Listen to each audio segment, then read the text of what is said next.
वो होली हम लोग की जितनी खराब होगी, इस सरकार की दिवाली उतनी खराब होगी। पटाखे हम लोग इस खुशी में जलाएँगे कि उनको 243 में 243 हार गए और अपने घर परिवार, समाज और गाँव के एक-एक व्यक्ति को जाके कहेंगे कि साहब, अगर आप लोगों ने हम लोग का समर्थन नहीं किया तो हम लोग आत्महत्या कर लेंगे। तो मुझे विश्वास है कि हम लोग के गार्जियन और इस बात को समझेंगे और इस वर्तमान जो है 20 साल से चल रही निरंकुश शासक और जो है इनके शासन को उखाड़ फेंकिए, विधान परिषद चलने मत दीजिए और वहाँ पे इस मुद्दे को ही प्राथमिकता रखिए। अगर इस तरह का आपका ये नहीं कि सिर्फ़ वो मीडिया अटेंशन के लिए नहीं, ये समस्या सॉल्व होनी चाहिए।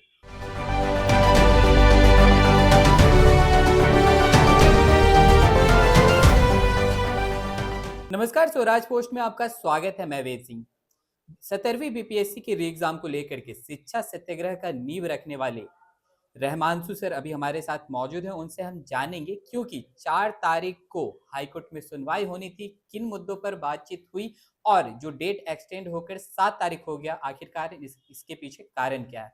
पहले तो स्वागत है सर आपका। बहुत-बहुत धन्यवाद वेद जी।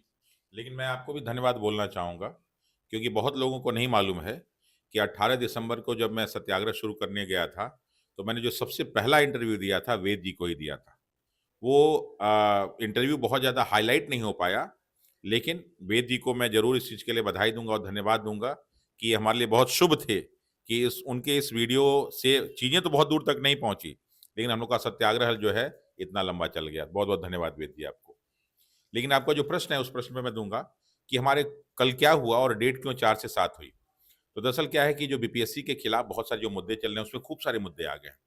उसमें एक केस जो है वो डिवीज़न बेंच यानी डबल बेंच में चल रहा है, जिसमें एक्टिंग चीफ जस्टिस साहब भी शामिल हैं और उसमें मुद्दा ये था कि जो प्रश्न गलत हैं, उन पे जो है रिज़ल्ट बहुत ज़्यादा प्रभावित हुआ है। तो उसकी सुनवाई हो रही थी। उसकी सुनवाई 28 को हुई और फिर डेट दिया गया 7 का।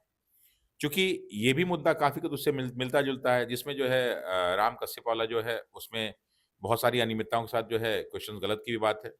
जो हमारा केस है, जिसमें आप देखते होंगे कि Prashant Shekhar and others state of Bihar and others, उसमें भी ये मुद्दा शामिल है, प्लस जो है 13 और 4 वाला शामिल है।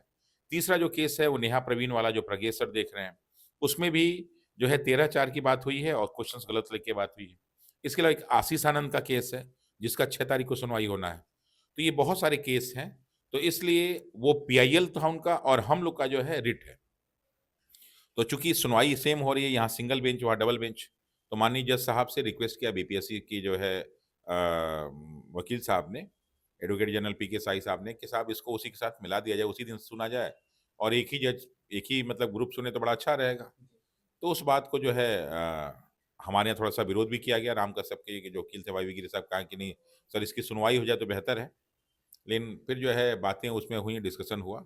लास्ट में स सब लोग सहमत हुए कि ठीक है भई अगर जब एक ही जगह सुनवाई हो रही है, क्योंकि अगर वहाँ पे कुछ डिसीज़न और आया और यहाँ पे कुछ डिसीज़न आया तो उसमें कौन-सा प्रिवेल करेगा? जी, तो स्वाभाविक है डिवीज़न बेंच बड़ी है, 2 जज हैं उसमें, जी। एक्टिंग चीफ जस्टिस जस्टिस भी हैं और जबकि इसमें माननीय चंदेल साहब अकेले ही हैं। तो हुआ कि भई वहीं बात जच जाए तो अच्छा है। इसलिए हम लोग के केस को वहाँ पे भेज दिया गया। तो इसलिए अब केस को क्लब नहीं किया गया है, केस केस को वहाँ भेज दिया गया। उनकी सुनवाई अलग साथ ही साथ सुनवाई उनकी एक अलग सुनवाई होगी प्लस हम लोग की सुनवाई अलग होगी और लेकिन एक ही साथ सब जगह होगा। तो उनका पीआईएल सुना जाएगा, हम लोग का रेट सुना जाएगा। अब तो विधानसभा में भी विपक्ष जो है इस मुद्दे को उठा रहे हैं, सत्ता पक्ष के सामने रख रहे हैं। कैसे देख रहे हैं? देखिए विपक्ष के लोग पहले दिन से ही हम लोग के साथ जो है दूसरे या तीसरे दिन जो माननीय तेजस्वी जी जो है, जी, वो अपनी यात्रा छोड़ के कटिहार से यहाँ आ गए थे जी, और उनके बहुत सारे विधायक भी आए। तो उन लोग का समर्थन हमें मिला। फिर कांग्रेस पार्टी के राहुल गांधी जी हम लोग से मिलने चले आए। उसका जो है माले के और कम्युनिस्ट पार्टी के बहुत सारे संदीप सौरभ जी और अन्य लोग आके हम लोगों से मिले। इसके अलावा जनसुराज के लोग भी आके मिले। यानी जो यहाँ विपक्ष के राजनीतिक दल हैं वो तो मिले ही मिले। प्लस अगर हम पक्ष की बात करें तो चिराग पासवान जी के घर उन्होंने बच्चों को बुलाया, वहाँ मुलाकात किया और उन्होंने हमारा समर्थन भी किया। जी, और उन्होंने कहा कि हमारे घर के 3 बच्चों ने दिया है और उन्होंने कहा कि बिल्कुल ये बात की इसलिए हम आपका समर्थन करते हैं। लेकिन गठबंधन के कारण हम बहुत कुछ बोल नहीं पा रहे हैं। तो ये कहाँ का नीति है भाई? कि कहीं कुछ कानून का उल्लंघन हो रहा है, नियमों का उल्लंघन और आप जान रहे हैं लेकिन सिर्फ़ सत्ता की कुर्सी पे बैठने के लिए आप ये काम नहीं कर पा रहे हैं। अगर मुझे लगता है कि चिराग पासवान जी सिर्फ़ ये निर्णय लेते कि आप लोगों के लिए हम सत्ता गठबंधन छोड़ रहे हैं, त्याग रहे हैं, तो आज जो उनकी लोकसभा में 5 सीटें हैं, शायद कल बढ़ के 40 हो जाएँ, शायद कल बढ़ के 40 हो जाएँ। अगर वो ये डिसीज़न ले लें तो शायद आज विधानसभा में वो 100 डेढ़ 100 हो जा सीट जीत सकते हैं। क्योंकि आपको आगे बढ़ने के लिए त्याग करना पड़ता है, लेकिन वो डिसीज़न अभी तक नहीं ले पाए। अब इसके अलावा जो जेडीयू, बीजेपी थे, हम लोग उनके भी विधायकों के पास गए। लेकिन बहुत सारे लोगों ने जो है हम लोग को भगा दिया, पुलिस वालों से मार के भगवा दिया, लाठीचार्ज करवा के भगा दिया। तो साहब, हम परीक्षा में पेपर गड़बड़ी होने का, लीक का आरोप लगाए, सारे आरोप लगाए, आपने उसको ध्यान से सुना नहीं। आप सबूत माँग रहे थे, तो हम लोग सबूत लेके पहुँचे, तो आप लोग गायब हो गए। फिर हम लोग ये सारी बातें जो है विधायिका कार्यपालिका से निकल के न्यायपालिका में पहुँच गई। तो अब जब न्यायपालिका में पहुँच गई, तो विधायिका से क्या मतलब, वो कार्यपालिका से। यानी आप लोगों ने हम लोग की बात सुनी नहीं और अपने आपने धोखा दिया। और लाठीचार्ज तो न्यायपालिका ने कराया नहीं, जेल तो हमको न्यायपालिका ने भेजा नहीं, ये तो काम विधायिका ने, कार्यपालिका ने कराया। तो साहब, आप जब हम लोग की परीक्षा में इस तरह व्यवहार कर रहे हैं, तो आपकी परीक्षा 2025 में आने वाली है। फिर चलते-चलते एक आखिरी सवाल रहेगा, बातों को ज़्यादा लंबा नहीं खींचेंगे। इतनी बार लाठी चार्ज हुआ, आपके ऊपर भी वाटर कैनन हुआ, यहाँ तक कि आप जेल भी गए। अब बच्चों के मन में ये प्रश्न है कि अब आगे क्या? क्या 7 तारीख को क्या फैसला आने वाला है?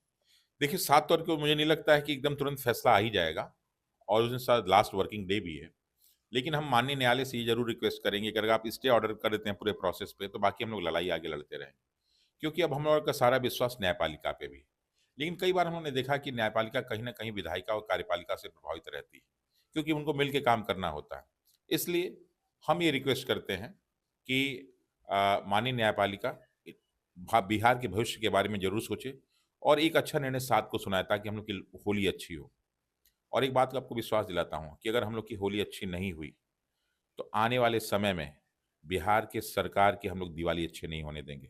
और वो होली हम लोग की जितनी खराब होगी, इस सरकार की दिवाली उतनी खराब होगी।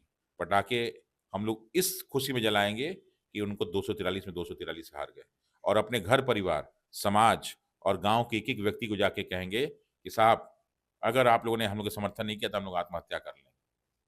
तो मुझे विश्वास है कि हम लोग के गार्जियन और इस बात को समझेंगे, और इस वर्तमान जो है 20 साल से चल रही निरंकुश शासक और जो है इनके शासन को उखाड़ फेंकेगी।